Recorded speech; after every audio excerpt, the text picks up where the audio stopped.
ನಮಸ್ಕಾರ friends, welcome back to ನಿಮ್ಮ ದೋಸ್ತ್. ನೀವು ನಂತರ ಏನಾದರೂ ಟ್ರ್ಯಾಕ್ಟರ್ನ ಲವ್ ಮಾಡ್ತಿದ್ರಿ ಅಂದ ನೀವು ಕರೆಕ್ಟ್ ಆಗಿರುವಂಥ ವಿಡಿಯೋನ ನೋಡತ್ತೀರಿ. ಮಾರ್ಕೆಟ್ದಾಗ ನಾವು ಟ್ರ್ಯಾಕ್ಟರ್ಗಳ ಕಂಪ್ನಿಗಳ ಹೆಸರು ಕೇಳಿದೆವು. Mahindra, Swaraj, Sonalika, New Holland, John Deere. ಆದ್ರೆ ಈ ಒಂದು ವಿಡಿಯೋದಾಗ ಎಲ್ಲರಿಗೂ ಗೊತ್ತಿರುವಂಥ ಟ್ರ್ಯಾಕ್ಟರ್ಗಳ ಬಗ್ಗೆ ನಾವು ಮಾತಾಡಕ್ಕೆ ಹೋಗೋದಿಲ್ಲ. ಇಂಥ ಟ್ರ್ಯಾಕ್ಟರ್ಗಳ ಬಗ್ಗೆ ನಾವು ಇವತ್ತು ಡಿಸ್ಕಷನ್ ಮಾಡೋದು. ಮಾರ್ಕೆಟ್ದಾಗ ಅವ್ರ ಹೆಸರು ಅಷ್ಟೊಂದಿಲ್ಲ, ದೊಡ್ಡ ಬ್ರ್ಯಾಂಡ್ ಏನು ಆಗಿಲ್ಲ. ಬಟ್ ಏನಂದ್ರೆ ಗಾಡಿ ಭಾಳ ಪವರ್ಫುಲ್ದವು, ಅಫೋರ್ಡೆಬಲ್ದವು, ಸಣ್ಣ ರೈತರಿಗೆ ಹೇಳಿ ಮಾಡಿಸಿದ ಗಾಡಿಗಳದವು ದೋಸ್ತ. ಈ ವಿಡಿಯೋದಾಗ ನೋಡ್ರಿ ಯಾವ ಟ್ರ್ಯಾಕ್ಟರ್ಗಳ ನೀವೇನಾದರೂ ಈ ಟ್ರ್ಯಾಕ್ಟರ್ಗಳ ನಿಮ್ಮ ಊರಾಗ ನಿಮ್ಮ ಹೊಲದಾಗ ಓಡಿಸಿದ್ದೀರೇನ ಅನ್ನೋದನ್ನ ಕಮೆಂಟ್ದಾಗ ಹೇಳಿ ಹೋಗ್ರಿ. ಸೊ ದೋಸ್ತ, ತಡ ಮಾಡೋದು ಬೇಡ, ವಿಡಿಯೋ ಸ್ಟಾರ್ಟ್ ಮಾಡೋನು. ಅದಕ್ಕಿಂತ ಮೊದಲ ದೋಸ್ತ, ಇನ್ನತಕ್ಕ ನೀನೇನಾದ್ರೂ ನನ್ನ ಚಾನೆಲ್ನ ಸಬ್ಸ್ಕ್ರೈಬ್ ಮಾಡ್ಕೊಳ್ಳಿದ್ದಂದ್ರೆ ಯಾಕೆ ದೋಸ್ತ್ ಮಾಡ್ಕೊನಿಲ್ಲ, ಪ್ಲೀಸ್ ಮಾಡ್ಕೊ. ಸೊ ನಿನಗಾಗಿ ನಾನು ಇದೇ ಥರದ ಟ್ರ್ಯಾಕ್ಟರ್ ಫಾರ್ಮಿಂಗ್ ರಿಲೇಟೆಡ್ ವಿಡಿಯೋಗಳು ತೊಗೊಂಡು ಬರ್ತಿರ್ತೇನೆ. ಗಾಡಿ ಕ್ಯಾಪ್ಟನ್ ಕಡೆಯಿಂದ ಬರ್ತಿದ್ದಿ 250 TI 4WD ಅನ್ನೋ ಒಂದು ಮಾಡೆಲ್ ದೋಸ್ತ. ಕಂಪ್ನಿ ಹೆಸರ ಕ್ಯಾಪ್ಟನ್ ಟ್ರ್ಯಾಕ್ಟರ್ದ. ಇದು ಮಿನಿ ಟ್ರ್ಯಾಕ್ಟರ್ ಐತಿ. 25 HP ಕ್ಯಾಟಗರಿಯಲ್ಲಿ ಬರುವಂಥ ಟ್ರ್ಯಾಕ್ಟರ. ಆಲ್ಮೋಸ್ಟ್ ನಿಮಗೆ 900 kg ಲಿಫ್ಟಿಂಗ್ ಕೆಪಾಸಿಟಿ ಕೊಡ್ತಿದ್ದು ದೋಸ್ತ. ಬೇಕಂತ ಕೆಸರು ಇರಲಿ, ಗುಡ್ಡಗಾಡ ಏರಿಯಾ ಇರಲಿ, ಮತ್ತು ನಿಮ್ಮ ತೋಟಗಾರಿಕೆ ಇರಲಿ, ಅಲ್ಲೆಲ್ಲನೂ ಜಬರ್ದಸ್ತಾಗಿ ಕೆಲಸ ಮಾಡುವಂಥ ಗಾಡಿದ. ಚಿಕ್ಕದ ಗಾಡಿ ಆದರೆ ಚೊಕ್ಕ ಗಾಡಿ ಅಂತಲೇ ನಾವು ಇದನ್ನ ಕರಿಬೋದು. ಭಾಳಷ್ಟು ಪವರ್ಫುಲ್ ಐತಿ, ಕಾಂಪ್ಯಾಕ್ಟ್ ಗಾಡಿ ಐತಿ. ನೀವು ಪ್ರೈಸ್ ಬಗ್ಗೆ ಮಾತಾಡೋದೈತೆ ಅಂದ್ರೆ ದೋಸ್ತ, ಒಂದು 4.5 ಲಕ್ಷದಿಂದ ಹಿಡಿದು 5.5 ಲಕ್ಷ ತನಕ ಇದ್ದ ನಿಮ್ಗೆ ಗಾಡಿ ಸಿಗ್ತೈತಿ. ಇನ್ನದಾಗ ನೀವೇನಾದರೂ ಕ್ಯಾಪ್ಟನ್ ಗಾಡಿಗಳನ್ನ ನಿಮ್ಮ ಊರಾಗ ನಿಮ್ಮ ಹೊಲದಾಗ ಯೂಸ್ ಮಾಡಿದ್ರಿ ಅಂತ ಕಮೆಂಟ್ದಾಗ ಹೇಳ್ರಿ ಯಾವ ಊರು ಅಂತಂದ ದೋಸ್ತ. ಸೆಕೆಂಡ್ ಟ್ರ್ಯಾಕ್ಟರ್ ಸೋಲಿಸ್ ಕಡೆಯಿಂದ ಐತಿ 5015E ಅನ್ನೋದ.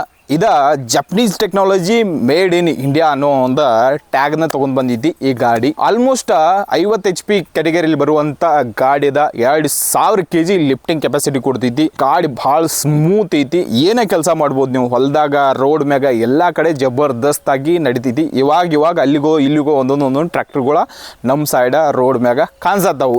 ಅಂದ್ರೆ ರೈತರು ಇದನ್ನ ಪರ್ಚೇಸ್ ಮಾಡೋದ್ರ ದೋಸ್ತ, ಆಯ್ತಾ. ಸೊ ಹಂಗಿದ್ಮೇಲೆ ಪ್ರೈಸ್ ಏನೈತಿ ಅಂತ ನಾವು ನೋಡೋದೈತಂದ್ರೆ ಆಲ್ಮೋಸ್ಟ್ 7.5 ಲಕ್ಷದಿಂದ 8.5 ಲಕ್ಷ ತನಕ ಈ ಎಂಜಿನ್ ನಿಮ್ಗೆ ಸಿಗ್ತೈತಿ. 50 HP ಗಾಡಿ ಐತಿ. ಗಾಡಿ ಜಬರ್ದಸ್ತ್ ಐತಿ ದೋಸ್ತ. ಒಂದ್ಸರ್ತಿ ನೀವೇನಾದರೂ ಯೂಸ್ ಮಾಡಿದ್ದೀರೇನ, ಡ್ರೈವ್ ಮಾಡಿ ನೋಡಿದ್ದೀರೇನ, ಹಂಗೆಲ್ಲರ ನೋಡಿದ ಕಮೆಂಟ್ದಾಗ ಹೇಳ್ರಿ. ನಾವು ಮಾಡಿ ನೋಡಿದೇನು, ಗಾಡಿ ನಿಮಗೆ ಹೆಂಗೆ ಅನಿಸ್ತು ಅಂತಂದ. ಬಟ್ ಏನಂದ್ರೆ ಇಂಡಿಯಾದಾಗ ಸೋನಾಲಿಕಾ ಮತ್ತು ಜಪನೀಸ್ ಕಂಪ್ನಿ ಮಿಕ್ಸ್ ಮಾಡಿ ಇಲ್ಲೇ ತಯಾರು ಮಾಡತ್ತಾರು. ಸೋನಾಲಿಕಾದವ್ರು ತಯಾರು ಮಾಡತ್ತಾರು. ಬಟ್ ಏನಂದ್ರೆ ಸೋಲಿಸ್ ಗಾಡಿ ಬೇರೆದೈತಿ ದೋಸ್ತ. ಮೂರನೇ ಗಾಡಿ ಪಂಜಾಬ್ದ ಪುತ್ತರ ಪ್ರೀತ್ ಅನ್ನೋದ 4549 ಅನ್ನೋ ಮಾಡೆಲ್ ಬರ್ತೈತಿ. ಪ್ರೀತ್ ಅನ್ನೋ ಕಂಪ್ನಿ ಪಂಜಾಬ್ದಾಗ ಭಾಳ ಫೇಮಸ್ ಐತಿ ದೋಸ್ತ. ಇನ್ನು ತನಕ ನಮ್ಮ ಕಡೆ ಅಷ್ಟೊಂದು ಫೇಮಸ್ ಆಗಿಲ್ಲ, ಇನ್ನು ಮುಂದೆ ಆಗೇ ಆಗ್ತೈತಿ ಈ ಗಾಡಿನೂ ಕೂಡ. 45 HP ಗಾಡಿ ಐತಿ. 1800 kg ಲಿಫ್ಟಿಂಗ್ ಕೆಪಾಸಿಟಿ ಸಿಗ್ತೈತಿ ನಿಮ್ಗೆ. ರೇಟ್ ಬಗ್ಗೆ ನೀವು ಏನಾದರೂ ಮಾತಾಡೋದೈತೆ ಅಂದ್ರೆ 6.5 ಲಕ್ಷದಿಂದ ಹಿಡಿದು 7.5 ಲಕ್ಷ ತನಕ ಈ ಇಂಜಿನ್ ನಿಮ್ಗೆ ಸಿಗ್ತೈತಿ. ಯಾವುದೇ ಥರದ ಕೆಲಸ ಮಾಡಿರಿ ನೀವು, ಹೊಲದಾಗ ಆಯಿತು, ರೋಡ್ ಮ್ಯಾಗ ಆಯಿತು, ಸೂಪರ್ ಫ್ಲೆಕ್ಸಿಬಲ್ ಗಾಡಿ ಅಂತಲೇ ಇದನ್ನು ಅಲ್ಲಿ ಜನ ನಂಬಿದಾರು. ಸೊ ನೀವೇನಾದರೂ ಪ್ರೀತ್ ಗಾಡಿನ ಯಾವಾಗ ಯೂಸ್ ಮಾಡಿದ್ರೆ ಅಂತ ಕಮೆಂಟ್ದಾಗ ಹೇಳ್ರಿ. ಪ್ರೀತ್ ಗಾಡಿ ನಿಮಗೆ ಹೆಂಗೆ ಅನಿಸ್ತು ಅಂತಂದ. ಈ ಗಾಡಿನೂ ನಿಮ್ಗೆ ಸಿಗ್ತೈತಿ. ಪ್ರೀತ್ ಗಾಡಿ ಸೂಪರ್ ಫ್ಲೆಕ್ಸಿಬಲ್ ಗಾಡಿ ಐತಿ, ಅಫೋರ್ಡೆಬಲ್ ಐತಿ, ಮೀಡಿಯಂ ರೇಂಜ್ದಾಗ ಇರುವಂಥ ಗಾಡಿ ಐತಿ. ಮೀಡಿಯಂ ಲೆವೆಲ್ದಾಗ ಫಾರ್ಮರ್ಸ್ ಏನಾರ ನೋಡಿ ಅವ್ರಿಗೆಲ್ಲರಿಗೂ ಹೇಳಿ ಮಾಡಿಸಿದ ಗಾಡಿ ಐತಿ. ಒಂದ್ಸತಿ ಟ್ರೈ ಮಾಡಿ ನೋಡ್ರಿ, ಯಾರಿಗೆ ಗೊತ್ತಾ ನಿಮಗೆ ಚಲೋ ಅನ್ಸ್ಬೋದು. 4ನೇ ಗಾಡಿ ದೋಸ್ತ ಏಸ್ ಕಡೆಯಿಂದ ಬರ್ತೈತಿ. DI 450 NG ಅನ್ನೋ ಒಂದು ಮಾಡೆಲ್. ಆಲ್ಮೋಸ್ಟ್ ದೋಸ್ತ್ ನೀವು ನೋಡ್ಬೇಕೈತಂದ್ರೆ 45 HP ಗಾಡಿ, 1800 kg ಲಿಫ್ಟಿಂಗ್ ಕೆಪಾಸಿಟಿ ನಿಮಗೆ ಕೊಡ್ತೈತಿ. ಎಲ್ಲಿ ಇದು ಗಾಡಿ ಸುಟೇಬಲ್ ಅಂತ ನೀವೇನಾದ್ರು ಕೇಳೋದೈತಂದ್ರೆ ಹೊಲ, ರೋಡ್ ಮ್ಯಾಗ ಎಲ್ಲಿ ಬೇಕಾದಲ್ಲಿ ನೀವು ಅದನ್ನ ಗಾಡಿನ ಯೂಸ್ ಮಾಡ್ಬೋದು. ನೇಗಲ, ರೂಟ್ರ್ಗ ಎಲ್ಲದಕ್ಕೂ ಜಬರ್ದಸ್ತಾಗಿ ಪರ್ಫಾರ್ಮೆನ್ಸ್ ಕೊಡುವಂಥ ಗಾಡಿದ. ಪ್ರೈಸ್ ಬಗ್ಗೆ ನಾವು ಏನಾದರೂ ಮಾತಾಡೋದೈತೆ ಅಂದ್ರೆ ದೋಸ್ತ 6ರಿಂದ 7 ಲಕ್ಷ. ಸ್ವಸ್ಥದಾಗ ಮಸ್ತ ಜಬರ್ದಸ್ತ್ ಆಗಿರುವಂಥ ಗಾಡಿ. ಮೀಡಿಯಂ ರೇಂಜ್ದಾಗ ಏನು ಫಾರ್ಮರ್ಸ್ ಇದಾರೆ ನೋಡು ಅವ್ರಿಗೆ ಹೇಳಿ ಮಾಡಿಸಿದ ಅಫೋರ್ಡೆಬಲ್. ಇವಾಗ ನೀವು ಏಸ್ ಕಂಪ್ನಿ ನೀವು ಏನಾದರೂ ಕೇಳೋದೈತೆ ಅಂದ್ರೆ, ಸೊ ಈ ಕನ್ಸ್ಟ್ರಕ್ಷನ್ ಫೀಲ್ಡ್ದಾಗ ಭಾಳಷ್ಟು ವೆಹಿಕಲ್ಗಳನ್ನ ಇವರು ರೆಡಿ ಮಾಡಿದಾರು. ಕ್ರೇನ್ಗಳನ್ನ ಭಾಳಷ್ಟು ನೋಡಿರ್ಬೋದು ಅಲ್ಲಿಗೋ ಇಲ್ಲಿಗೋ. ಇವಾಗ ಟ್ರ್ಯಾಕ್ಟರ್ಗಳನ್ನ ಇವರು ಮ್ಯಾನುಫ್ಯಾಕ್ಚರಿಂಗ್ ಮಾಡಕ್ತಾರು. ಭಾಳ ವರ್ಷ ಆಯಿತು. ಸೊ ಈ ಗಾಡಿಗಳನ್ನ ನೀವು ಒಂದ್ಸರ್ತಿ ಟ್ರೈ ಮಾಡಿದ್ರಂದ್ರೆ ಕಮೆಂಟ್ದಾಗ ಹೇಳ್ರಿ ನಿಮಗೆ ಹೆಂಗೆ ಅನಿಸ್ತೈತಿ ಏಸ್ ಕಂಪ್ನಿದು ಗಾಡಿಗಳ. ಸೊ ಚಲೋ ಇದಾವನ, ರೈತರಿಗೆ ರೆಕಮೆಂಡ್ ಮಾಡ್ತಾರೇನ. 5ನೇ ಗಾಡಿ ಕೊಬೋಟೋ ಕಡೆಯಿಂದ ನಿಯೋ ಸ್ಟಾರ್ ಅನ್ನೋದ. B2 741 4WD ಅನ್ನೋ ಒಂದು ಮಾಡೆಲ. ಕಾಂಪ್ಯಾಕ್ಟ ಮಿನಿ ಟ್ರ್ಯಾಕ್ಟರ. 27 HP ಗಾಡಿ ದೋಸ್ತ. 750 kg ಲಿಫ್ಟಿಂಗ್ ಕೆಪಾಸಿಟಿ ಕೊಡ್ತೈತಿ ನಿಮ್ಗೆ.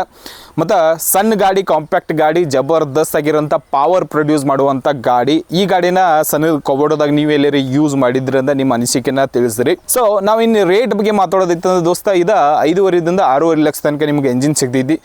ಜಬರ್ದಸ್ತ್ ಆಗಿರುವಂಥ ಎಂಜಿನ ಸಣ್ಣ ರೈತರಿಗೆ ಹೇಳಿ ಮಾಡಿಸಿದ ಗಾಡಿಗಳು ದೋಸ್ತಿವ. ನೀವು ಇದನ್ನೇನಾದ್ರು ಟ್ರೈ ಮಾಡಿದ್ರೆ ಅಂತ ಕಮೆಂಟ್ದಾಗ ಹೇಳಿ ಹೋಗ್ರಿ, ನಿಮ್ಮ ಅನುಭವ ಹೆಂಗಿತ್ತು ಈ ಗಾಡಿ ಸಂಗಟ ತಂದ. ಅವ್ರೇನಾರು ಪರ್ಚೇಸ್ ಮಾಡೋರು ಇದ್ರಿಂದ ನಿಮ್ಮ ಅನಿಸಿಕೆ ಭಾಳ ಇಂಪಾರ್ಟೆಂಟ್ ಆಗ್ತೈತಿ ದೋಸ್ತ. ಅದಕ್ಕೆ ಕಮೆಂಟ್ದಾಗ ಹಾಕಿ ಹೋಗು.